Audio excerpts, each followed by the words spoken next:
morning, Mrs. Lee, Miss Dawn, teachers, parents, visitors and boys. One end would like to present the Nightingale, based on a traditional tale.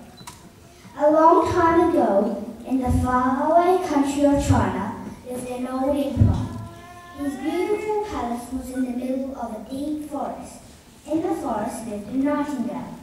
Anyone passing through the forest could hear the nightingale's sweet voice. Yes, anyone passing through the forest could hear the sweet voice of the nightingale. I am the nightingale singing in the morning. La la la la la la.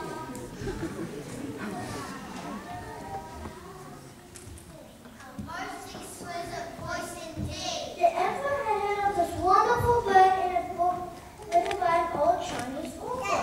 He stared long and hard at things of this most thoughtful bird. He longed to hear her song, but in old and evil, he could not leave his palace. This made him feel very, very sad. This made him a very sad emperor. All those around him were very sad too. My lord, why are you so unhappy today? I wish with all my heart to hear this wonderful bird. But alas, it could never be. Not despair. I shall see what I can do. See all the cards to the other.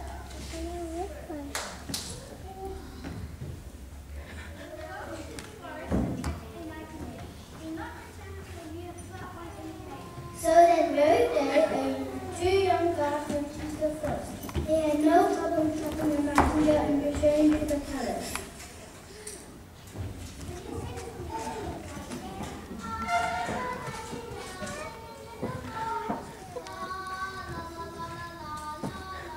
The nightingale sang so sweetly that the emperor and all in the palace wept for joy.